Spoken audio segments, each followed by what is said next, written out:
Hola, buenas. Vamos a empezar una clase más de este módulo de edición y retoque de imágenes.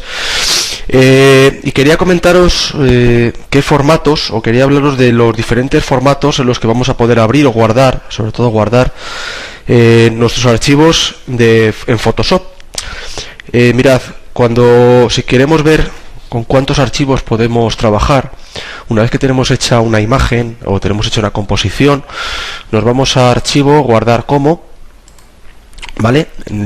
Aquí le decimos dónde lo queremos guardar y donde pone abajo, después de poner el nombre, pone tipo, desplegamos y nos encontramos un montón de posibles formatos con los que vamos a poder trabajar en Photoshop, o lo que es lo mismo, en diferentes formatos en el que podemos guardar nuestros archivos de Photoshop.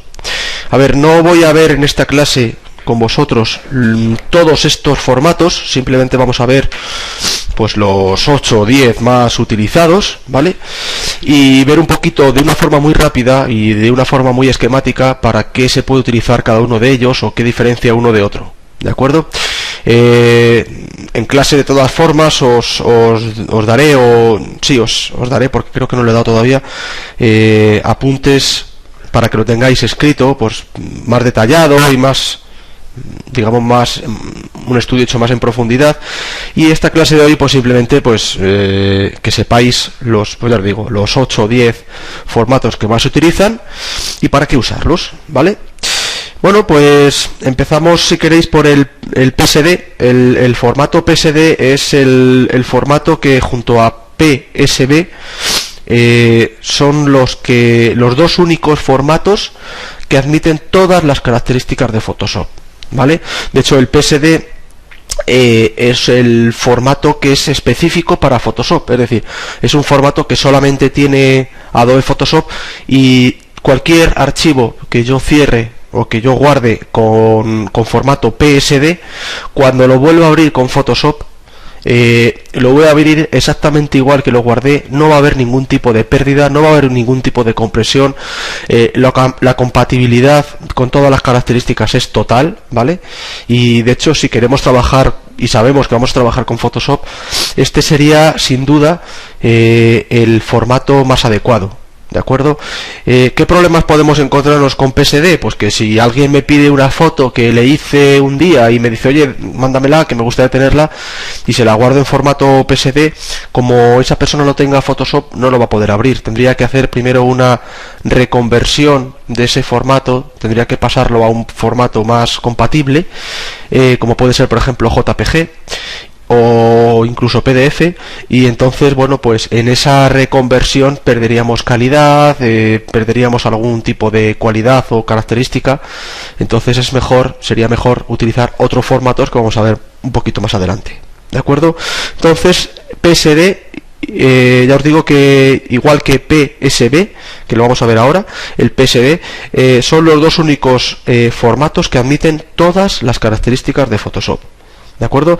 ¿Qué es eso de PSD, que acabo de hablar de ello? Bueno, pues es un formato es igual que el PSD, pero la diferencia es que está indicado o está pensado para archivos grandes, ¿vale? PSB son archivos de Photoshop grandes, big. Admiten hasta 300.000 píxeles en cualquiera de las dos dimensiones, tanto en ancho como en alto, ¿de acuerdo? Con lo cual, si tenemos que guardar un archivo que es muy grande y me dice que en PSD no se puede porque es un archivo demasiado grande, pues tendríamos que guardarlo en PSB, que es el formato pues de alguna forma de gran tamaño, ¿vale? Añade la B, de big, de grande. Igual que el PSD, admite todas las características. Digamos que el PSB, terminando en B de Barcelona, sería el formato como el PSD, pero para archivos grandes, ¿de acuerdo? Bueno, luego tenemos el RAW, que el RAW hay un capítulo dentro de esta web que le he dedicado solamente una clase a ello. El RAW, ya sabéis que es el archivo en crudo, es el archivo donde tenemos toda la información de la imagen que se ha tomado, es decir, no ha habido ningún tipo de compresión, ningún tipo de pues eso, de combinación de formatos o ningún tipo de, pues eso, sobre todo que no se ha comprimido, está toda la información de la foto. Es el más extenso, es el archivo en crudo y es necesario hacer un revelado antes de poderlo abrir en Photoshop, ¿de acuerdo? ¿Cuándo es adecuado utilizar el RAW? Pues ya sabéis, cuando particularmente yo es el que utilizo prácticamente siempre, porque me permite me permite trabajar un rango mucho más amplio con mis imágenes y puedo recuperar o puedo trabajar mejor con la información de esas imágenes. El inconveniente pues es que hay que hacer un revelado anterior previamente, pero incluso a mí yo no considero que sea un inconveniente, ¿vale? Porque sí que es verdad que se tarda un tiempo, pero es verdad que también la imagen la puedo configurar, es mucho más versátil, mucho más flexible y la puedo configurar casi a mi gusto, ¿vale?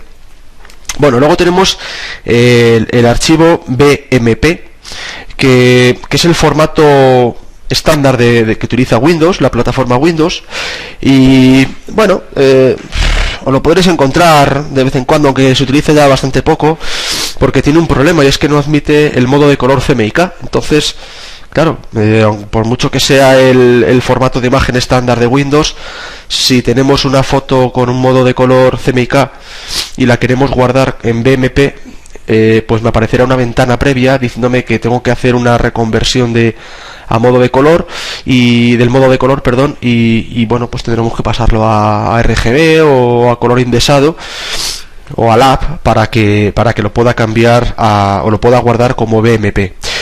Os digo que se utiliza cada vez menos porque, bueno, Windows ya se ha puesto las pilas y admite otros formatos de imagen, con lo cual cada vez se utiliza menos. No tiene grandes ventajas utilizar el BMP. Tenemos otro formato que es el formato de imágenes DICOM, con el que hemos estado trabajando cuando vimos las características o las herramientas de Photoshop 3D. El formato DICOM es un formato que se utiliza en el ámbito médico, del ámbito de la medicina, pues para cualquier tipo de tratamiento por imagen que se haga. Bueno, cualquiera no, pero por ejemplo en radiología no tanto, pero en escáner, en ultrasonidos, en TAC se utiliza son imágenes en formato DICOM, ¿vale? Ya os digo que es un formato que se utiliza en algunos tratamientos médicos para obtener imágenes que luego podemos tratar y crear volumen en 3 dimensiones. Básicamente, así dicho un poco a lo bestia, pero lo que hacen estas máquinas es crearte fotografías de diferentes capas de tu cuerpo para que luego juntas los especialistas en medicina puedan analizar, ¿no?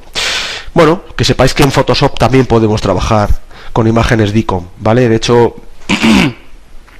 lo vimos un poquito, hice una reseña cuando estuvimos viendo las opciones de 3D, las herramientas 3D. Tenemos otro formato que es el formato GIF, que es el que se utiliza en web. Se utiliza bastante o está pensado para incluirlo dentro de documentos HTML o lo que es lo mismo para páginas web.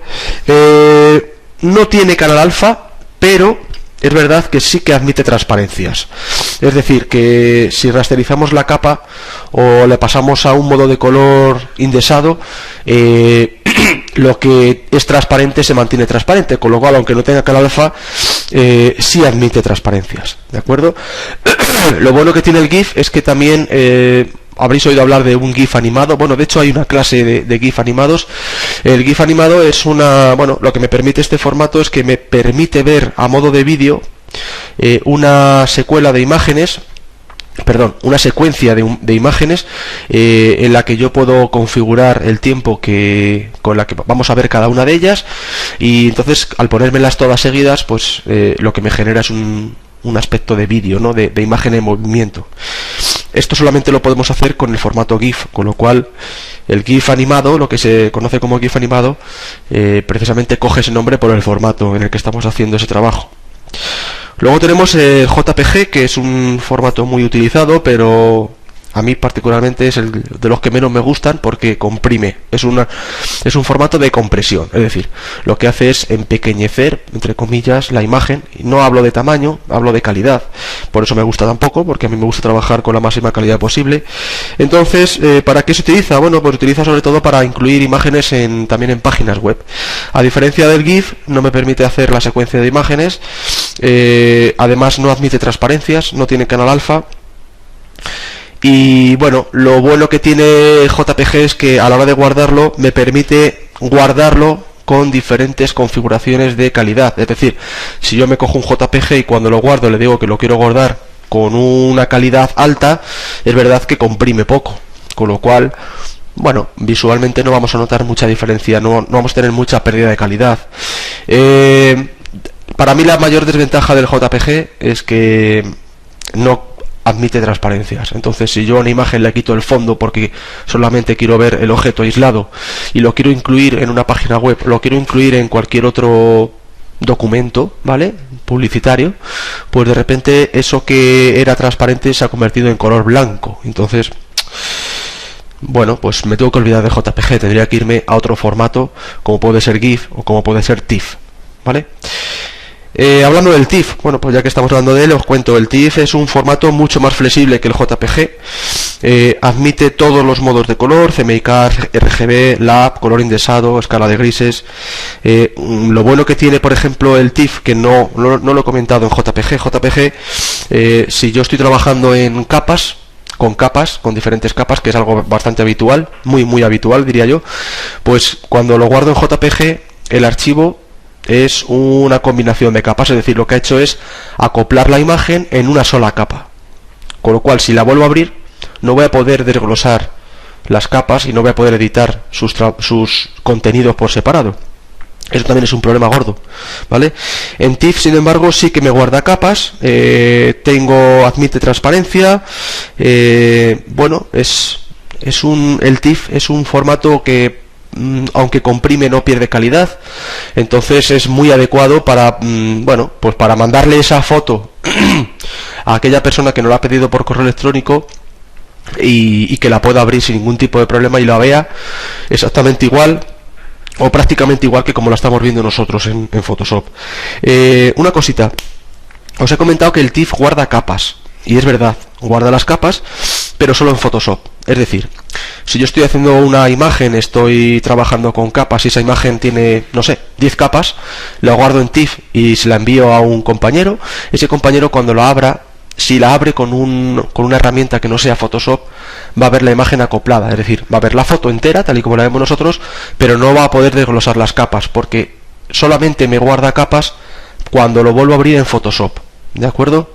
Si esa persona a la que yo le envío esa imagen tiene Photoshop y la abre en Photoshop, va a poder abrir la foto y la va a poder ver en capas. Pero si no lo abre con Photoshop y lo abre con, no sé, con el visualizador de imágenes de Windows, con Paint, con, no sé, con otro programa, no va a poder ver las capas, ¿de acuerdo? Aún así, el TIFF, ya sabéis que además todos los trabajos con los que hemos estado haciendo en clase, excepto el GIF animado, creo que todos los hemos guardado en TIFF, con lo cual, bueno, pues para el trabajo día a día, por lo menos para mí, es un formato, yo diría que el mejor, ¿de acuerdo? Luego tenemos el PDF. El PDF es un formato que está pensado para bueno, pues para compartir documentos, es un formato de documento portátil. Bueno, pues lo bueno que tiene el PDF es que es muy fiel, que representa de una forma muy fiel pues lo que estamos viendo en pantalla. Yo, por ejemplo, ahora mismo, si esto lo guardo como PDF, pues conserva muy bien las tipografías, conserva muy bien los colores, el diseño de la página. Para que os hagáis una idea, sería algo así como si yo le hiciera una foto a mi monitor con el teléfono o con la cámara y esa foto se la enviase a alguien. Bueno, pues ¿cómo lo vería? Pues exactamente igual que lo estamos viendo en pantalla, porque al hacer una foto pues no tiene en cuenta si tiene o no tiene las tipografías, no tiene en cuenta si tiene o no tiene el modo de color. Bueno, le estamos haciendo una foto, un pantallazo, una captura de pantalla, y entonces tal y como lo estoy viendo en pantalla es lo que guarda, con lo cual el PDF, bueno, pues es un formato muy a tener en cuenta, ¿de acuerdo? Y luego también comprime, pero comprime lo que queramos, es decir, a la hora de guardar en PDF me permite hacer pues eso, una configuración de la calidad en el que lo quiero guardar, ¿vale? Entonces, lo bueno que también tiene el PDF es que lo puede abrir cualquiera, porque para abrir un PDF hay multitud de herramientas. La oficial es el Adobe Reader, que es un lector de PDFs de Adobe, que es quien es el dueño de PDF, de ese formato. Entonces, pues es una aplicación gratuita y que además ocupa muy poquito nuestro ordenador y bueno, si además de tener el Reader tenemos el Acrobat, pues podemos incluso editarlo, ¿vale? Entonces, bueno, pues PDF a la hora de, por ejemplo, mandar correos electrónicos y demás, es un formato muy a tener en cuenta, incluso mejor que el TIFF. Y por último, para no marearos demasiado, tenemos el PNG. El PNG sería la alternativa al GIF. Últimamente se está utilizando más el formato PNG que el formato GIF para web. Si recordáis lo que os he comentado cuando hemos hablado del formato GIF, os he dicho que el GIF se utilizaba para páginas web, para incluir en páginas web, mejor dicho, y para hacer hacer esas imágenes en movimiento. Bueno, pues la única pega que tiene el PNG, que no podemos hacer esas imágenes en movimiento, pero todo lo demás, digamos que es mejor que el GIF, ¿vale? Comprime sin pérdidas, con lo cual eso está bien, porque estamos haciendo que una imagen sea menos pesada, sea más ligera, y por lo tanto, si la vamos a incorporar en una página web, es una gran alternativa, porque hacemos que la página web sea mucho más dinámica, sea más ágil, ¿vale? Reproduce transparencias, es decir, admite transparencias. Y el único problema que tiene el PNG, si lo vamos a guardar para que podamos trabajar con ello en Photoshop posteriormente, es que no conserva capas, ¿vale? Bueno, pues no conserva capas y decimos, joder, pues esto es una puñeta para si queremos volver a abrirlo en ese formato en Photoshop y seguir trabajando con ello. No, es que está pensado para trabajar en web, y en web nunca voy a abrir una imagen para poder trabajar sus capas, con lo cual si vamos a guardar algo para web, sería un formato muy a tener en cuenta, ¿vale? Resumiendo, si queremos conservar o queremos guardar una imagen en la que podamos abrir cualquiera de las características y aplicaciones que tiene Photoshop, los formatos con los que vamos a poder trabajar y los mejores van a ser el PSD y el PSB, ¿vale? Es el mismo formato, pero el PSB, terminado en B de Barcelona, es para archivos grandes. Si lo que queremos es utilizar imágenes porque las queremos guardar para utilizarlas en web, los mejores formatos son GIF y PNG, ¿de acuerdo? GIF y PNG. GIF, sobre todo si la imagen es una imagen en movimiento, es decir, estamos creando un GIF animado. Si la imagen es estática, yo os diría que PNG, ¿de acuerdo? Si lo que queremos es guardar una imagen a la que vamos a añadir a un correo electrónico como archivo adjunto, es decir, la queremos enviar por correo electrónico, yo trabajaría en PDF, ¿de acuerdo? Y bueno, también PDF, os diría que últimamente, cada vez que yo he tenido que trabajar con imprentas, he tenido que enviar algo a la imprenta para poderlo imprimir, encuadernar, etcétera, cada vez más imprentas me piden PDFs, cada vez más. O sea, es algo que ya está prácticamente extendido y no se quieren complicar la vida en enviarle, porque hay veces que le dices, no, te lo envío en PSD porque así tú lo puedes abrir con Photoshop si tuvieras que hacer algo, y ellos te dicen, no, es que yo no quiero hacer nada. Porque ellos saben de sobra que ese hacer algo implica problemas, ¿vale? Es decir, oye, mira, que he visto que tienes manchas aquí, te las puedo quitar. El otro dice, no, es que no quiero que lo toques. El otro sí que le ha tocado. Bueno, pues lo mejor es enviar un PDF y no hay problemas con tipografías, no hay problemas con modos de color, no hay problemas. Ya os digo que un PDF con alta calidad, yo por lo menos no soy capaz de apreciar la diferencia de calidad con un PSD. Con lo cual el resultado es muy bueno. Luego, otra cosa antes de terminar esta clase, yo puedo tener una misma imagen guardada en diferentes formatos. Es decir, si yo, esta que estáis viendo aquí, que la he puesto un poco a modo de póster, ¿no? de portada de este vídeo, me voy a archivo guardar como, yo puedo guardarla como PSD, le doy a guardar, le pongo un nombre, luego le digo otra vez guardar como, le cambio el nombre o no y le pongo otro formato, en BMP por ejemplo, o en GIF. Es decir, yo puedo tener una misma imagen guardada en diferentes formatos. Y no es una idea descabellada, yo de hecho lo suelo hacer así, para dependiendo de qué es lo que haga con esa foto, pues la puedo guardar y la suelo guardar en diferentes formatos. Os voy a poner un ejemplo. Imaginaros que estoy haciendo una imagen de producto, una imagen de producto, un bodegón, es hacer una foto a un objeto que lo voy a incluir en un catálogo, por ejemplo, o lo voy a incluir en una página web, ¿vale? Bueno, pues estoy haciendo una foto de, no sé, de un altavoz, imaginaros. Y entonces esa foto la quiero para incluir en una página web de una empresa que quiere vender ese altavoz, pero también esa misma imagen la quiero incorporar a un catálogo, pues un catálogo digital y además un catálogo también, lo diré, en papel, ¿vale? Bueno, pues para cada una de esas opciones yo la guardaría con un formato diferente. Es decir, para web, ¿en qué formato lo voy a guardar? En PNG, muy bien. En PNG porque es una foto estática. Si fuese una imagen, pues no sé, me interesa hacer una secuencia de imágenes, sería un GIF, ¿vale? Luego, si lo que quiero hacer con esa foto es incluirla en un catálogo digital, ¿vale? Pues la guardaría en PDF. Y si lo que quiero hacer es incluir esa imagen en un catálogo papel, pues posiblemente la guardaría en PSD, ¿vale? O en TIFF, en caso de que el catálogo no lo vaya a hacer yo. Si el catálogo lo voy a hacer yo, lo voy a guardar en PSD, ¿vale? Si lo voy a maquetar yo, lo voy a guardar en PSD. Si se lo tengo que enviar a la imprenta, pues lo enviaría en PDF o se lo enviaría en TIFF. ¿De acuerdo? Bueno, pues como veis, es un ejemplo práctico, aunque sea teórico, pero es un ejemplo en el que yo una misma imagen la guardo en diferentes formatos dependiendo cuál sea el resultado final o cuál sea la utilidad que le voy a aplicar a esa foto. ¿De acuerdo?